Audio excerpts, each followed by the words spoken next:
आज का हमारा जो विषय है वह है संस्था यानी कि इंस्टीट्यूशन।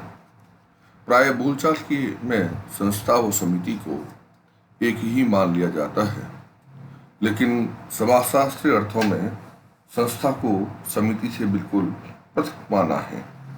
समिति व्यक्तियों का ऐसा संगठन होता है जो किसी खास उद्देश्यों या लक्ष्यों की प्राप्ति के लिए बनाया जाता है, जबकि संस्था लक्ष्य प्राप्ति के लिए बनाए गए नियमों की एवं कार्य प्रणालियों की एक व्यवस्था होती है। जैसा कि इसमें लिखा भी है, संस्थाएं जो है नियमों एवं कार्य प्रणालियों की एक व्यवस्था है या मूर्त होते हैं।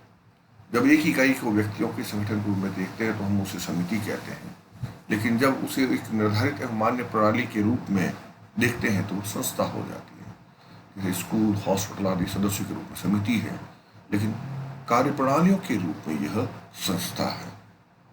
मैकाइवर और पेज ने इसको परिभाषित करते हुए कहा है, संस्थाएं सामूहिक क्रिया की विशेषता को व्यक्त करने वाली कार्य प्रणाली के स्थापित स्वरूप या अवस्था को कहते हैं। इस परिभाषा में मैकाइवर ये बताना चाह रहे हैं कि संस्था जो है वो सामूहिक क्रिया या जीवन का परिणाम है तथा जो प्रत्येक से जो इनमें से जो भी इसमें जुड़े हुए हैं उनसे कुछ नियम, उपनियम, विधान या कार्य प्रणालियों की व्यवस्था जो होती है उसके आधार पर वो कार्य करते हुए यही जो नियम और कार्य प्रणालियां हैं यही संस्था होती है। इसी प्रकार से किलिन व गिलिन के अनुसार एक सामाजिक संस्था सांस्कृतिक प्रतिमानों जिनमें क्रियाएं, विचार, मनोवृत्तियों तथा सांस्कृतिक उपकरण आदि सम्मिलित हैं का वह क्रियात्मक स्वरूप है जिसमें कुछ स्थायित्व होता है तथा जिसका कार्य सामाजिक आवश्यकताओं को संतुष्ट करना है। इसे गिलिन और गिलिन ने जो परिभाषा दी है उसे अगर आप देखें तो इसमें संस्कृति को मूल रूप से माना गया है। ये कार्य करने की चाहे जैसी भी प्रतिमान हो, जो भी विचार हो, मनोवृत्तियां हो, उपकरण इत्यादि हो, वो एक संस्कृति विशेष से जुड़े हुए हैं और संस्कृति के साथ ही ये कार्य प्रणाली और नियम जो है ये बदलते भी रहते हैं। तो ये संस्कृति के ऊपर आधारित मानते हुए गिलिन व गिलिन ने इसको समझाने का प्रयास किया है। अब हम यहाँ पर बात करते हैं संस्था की विशेषताओं पर। संस्था की सबसे पहली विशेषता में इसे हम कह सकते हैं कि रीति रिवाज एवं कार्य प्रणालियों की व्यवस्था है। संस्था व्यक्तियों का समूह न होकर नियमों एवं कार्य प्रणालियों की व्यवस्था है। जब जन रीतियां, प्रथाएं आदि अधिक विकसित हो जाती है तब इनसे संबंधित व्यवस्थित जो है नियम बन जाते हैं जिन्हें संस्था कहते हैं। जन रीतियां जो कार्य करने की जो रीतियां हैं जो परंपरागत समाज में या जो किसी समाज में बनती है, जब उसमें उन रीतियों में जन कल्याण की भावनाएं साथ में जुड़ जाती हैं और वो पीढ़ी दर पीढ़ी हस्तांतरित होने लगती हैं, तो यही जन रीतियां या प्रथाएं जो होती हैं इनको इसके संबंधित नियम बन जाते हैं और इसे संस्था कहते हैं। दूसरा है सुस्पष्ट उद्देश्य।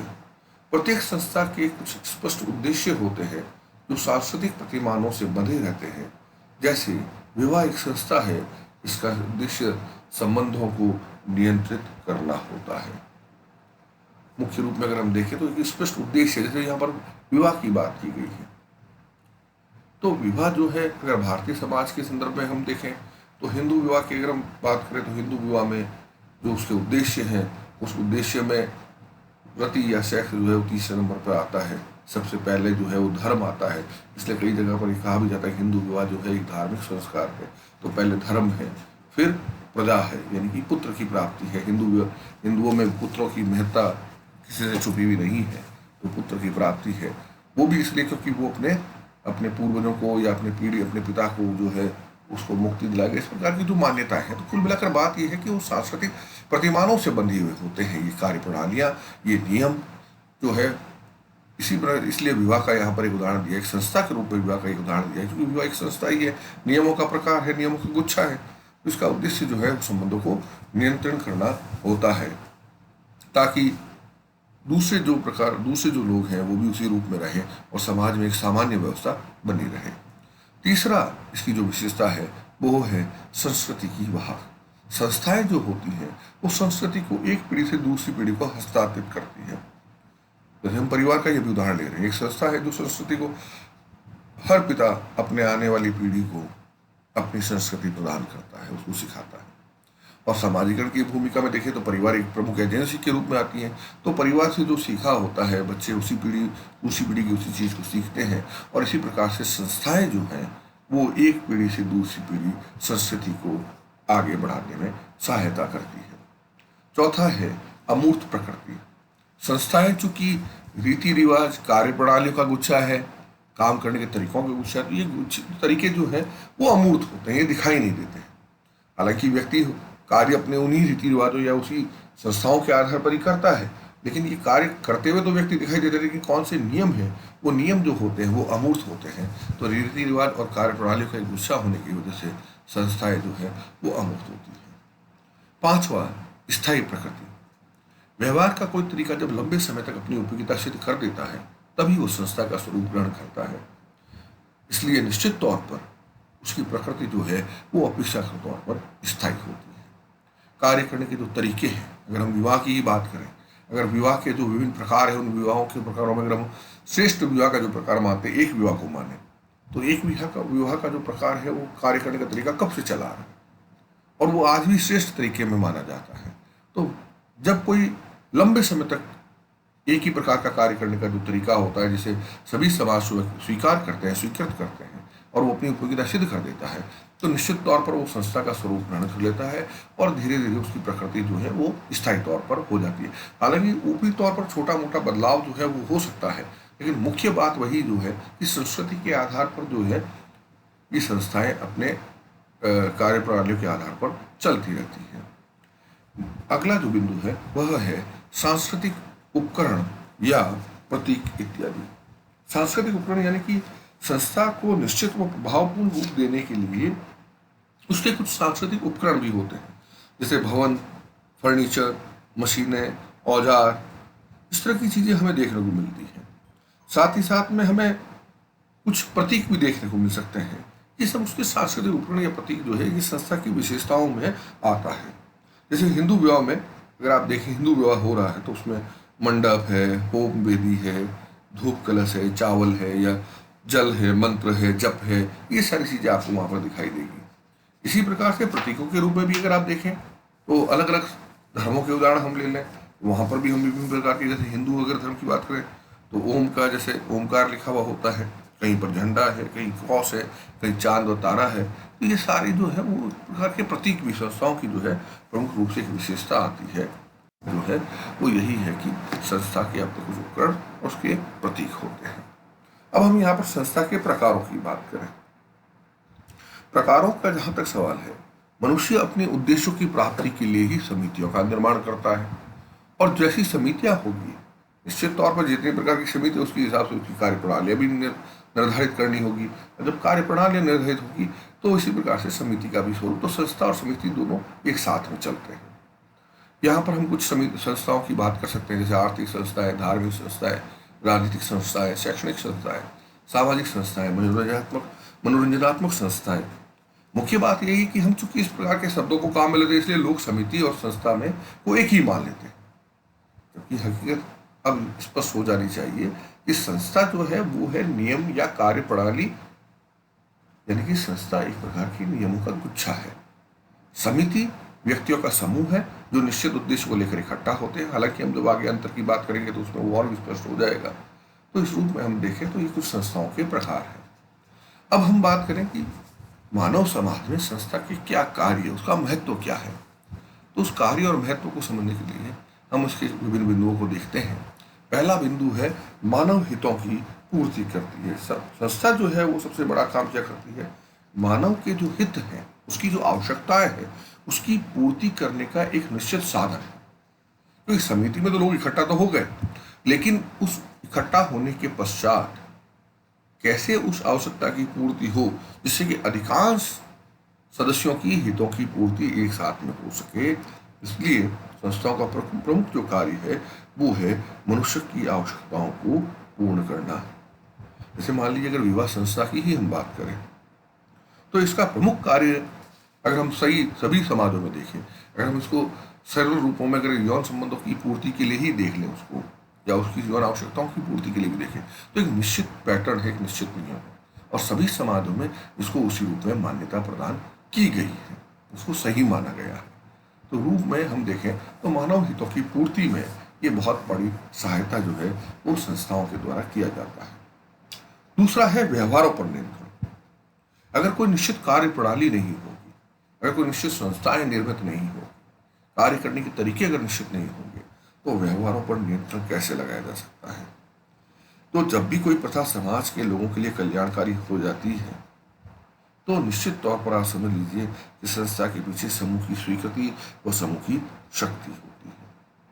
अगर आज हम एग्जाम में बैठते हैं, व्यक्ति को आवश्यकता है कि वो एग्जाम पास करे और आगे अपने करियर को बनाए, अगर वहां पर हम कुछ निश्चित कार्य प्रणाली नहीं रखेंगे और सभी अपने अपने मनमाने ढंग से काम करेंगे, तो कैसे सभी लोगों की आवश्यकताओं की पूर्ति होगी।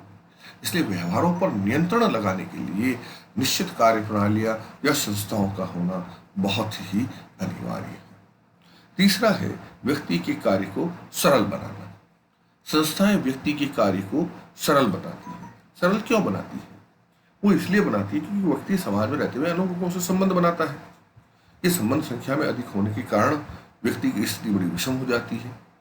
वो यह निश्चित नहीं कर पाता कि जो कार्य कर रहा है वो सही है या नहीं है, उचित है या अनुचित है। ऐसे में ये संस्थाएं जो है, जो कार्य करने के जो नियम है, जो तौर तरीके हैं, ये उसको बताती है कि अगर आप इस रूप में काम करते हैं तो सही है, और अगर आप इस रूप से काम नहीं करते हैं तो वो सही नहीं। तो क्या उचित है, क्या अनुचित है, ये संस्थाएं ही हमें बताती हैं। इसलिए ये जो है एक प्रकार से व्यक्ति के कार्य को सरलता प्रदान करती है कि भाई मैं तो संस्थाओं के अनुरूप कार्य कर रहा हूँ, तो उससे वो कार्य करने में उसको सरलता होती है। एक और इसकी जो विशेषता है, इसका जो महत्व है, वह है संस्कृति की वाहक होती है। निश्चित तौर पर जितने भी प्रकार की संस्कृतियां हो, कार्य करने के तरीके होते हैं, वो इत्यादि होते हैं, वो सब संस्कृति के अनुरूप ही बनते हैं। एक पीढ़ी से दूसरी पीढ़ी को ये संस्थाएं हस्तांतरित भी होती रहती हैं। तो इस रूप में देखा जाए तो इस संस्कृति को आगे बढ़ाने में सहायता प्रदान करती है। तो ये अपने आप में एक बहुत बड़ा जो है इसका कार्य है कि वह किसी भी समाज की संस्कृति के वाहक के रूप में ये संस्थाएं जो है अपना प्रमुख जो है उत्तरदायित्व निभाती हैं। अगला बिंदु है व्यवहारों पे में अनुरूपता। क्योंकि संस्थाओं में निश्चित कार्य करने की निश्चित प्रणाली निर्धारित होती है। किसी भी कार्य की आवश्यकता, अगर हमें आवश्यकता की पूर्ति करनी है तो उसकी एक निश्चित नियम बना हुआ है, इसकी निश्चित कार्य प्रणाली बनी। तो सभी समाज के व्यक्तियों से यही उनसे अपेक्षा की जाती है कि उन संस्थाओं के अनुरूप वो इस रूप में कार्य करेंगे, और यदि वो उसका प्रकार का कार्य नहीं करती हैं तो उसके लिए दंड का विधान भी वहाँ पर होता है। तो इस रूप में व्यवहारों में एक रूपता आ जाती है। सभी लोग समान रूप से परीक्षा में बैठेंगे, सभी समान रूप से परीक्षा देंगे, सभी समान रूप से उसमें पास होने के लिए उनकी नंबरिंग करने जो सिस्टम है वो पूरा है। तो एक रूपता जो है वो हमें समाज में व्यवहारों में लोगों में देखने की मिलती है। तो ये भी इसका एक बहुत बड़ा महत्व है। और अंतिम बिंदु है परिस्थिति एवं कार्य का निर्धारण। संस्थाएं जो होती हैं वो व्यवस्थित कार्य प्रणाली के रूप में अगर हम इसको देखें तो इससे समाज में संघर्ष को कम करने में हमें बहुत बड़ी सहायता मिलती है। क्योंकि किसी भी समाज में किसी व्यक्ति की क्या परिस्थिति होगी, यानी कि उसका स्टेटस क्या होगा, उसका कार्य कैसे वो करेगा, उस पद पर रहते हुए उसका क्या ऐसे कार्य उसको करना चाहिए, क्या नहीं करना चाहिए, इस रूप में अगर हम देखें तो संस्थाएं जो है वो इसमें बहुत बड़ी सहायता करती हैं। उदाहरण के तौर पर अगर मान लें अगर हम महाविद्यालय की बात करें, कॉलेज की ही बात करें, तो यहाँ पर प्रवेश से लेकर भर्ती, शिक्षण, परीक्षा आदि हर एक के रूप में हम देखें तो संस्था के रूप में हम उसकी कार्य पद्धति पहले से ही हमारे सामने मौजूद होती है। और अगर ऐसा नहीं हो तो फिर लोग कैसे उसकी अपनी आवश्यकताओं की पूर्ति करेंगे। और इसी प्रकार से इससे जुड़े हुए जैसे आचार्य, सह आचार्य या क्लर्क या चपरासी या जो भी दूसरे लोग होते हैं, उनकी क्या परिस्थिति होगी, वो किस स्टेटस, उनका क्या स्टेटस होगा, उनका क्या कार्य होगा, ये सब निर्धारित होता है। तो संस्थाएं इस रूप में एक बहुत सुस्पष्टता जो है वो प्रदान करती है। तो परिस्थिति एवं कार्य का निर्धारण जो है, तो इस रूप में हम देखें तो संस्थाएं पूरे समाज को गतिमान अगर कहीं रखना है तो उसमें संस्थाओं का एक बहुत बड़ा रोल होता है, उसकी बहुत बड़ी भूमिका होती है। अब इस प्रकार से समिति को पूरी तरह से समझने के बाद में हम यहाँ पर समिति एवं संस्था में अंतर देख सकते हैं, उसको समझ सकते हैं। संस्था नियमों की व्यवस्था है, जबकि समिति व्यक्तियों का समूह है। इस तरह समिति में जो भी नियम पाए जाते हैं उसे संस्था कहते हैं। इसलिए मैकाइवर और पेज ने कहा है कि संस्थाएं समितियों के माध्यम से कार्य करती है। इस रूप में अगर हम देखें तो कुछ विभिन्न बिंदुओं के आधार पर हम यहाँ पर संस्था और समिति में अंतर कर सकते हैं। पहला है, समिति व्यक्तियों का संग्रह है, जबकि संस्था नियमों के संग्रह को व्यक्त करती है। बहुत साधारण सी बात है, समिति में जब 2 या 2 से अधिक लोग इकट्ठा होते हैं तो वह अपने किसी निश्चित उद्देश्य को लेकर वो समिति का निर्माण करते हैं, और जब उसी लक्ष्य की प्राप्ति के लिए जब वो नियमों का निर्माण करते हैं तो वह संस्था कहलाती है। तो समिति व्यक्तियों का संग्रह है, जबकि नियम संस्था जो है वो नियमों के संग्रह को व्यक्त करती है। अब चूंकि समिति व्यक्तियों का समूह है, इसलिए समिति मूर्त होती है, जबकि संस्था क्या है, कार्य प्रणालियां हैं, नियम है, इसलिए वो दिखाई नहीं देते हैं। तो संस्था जो है वो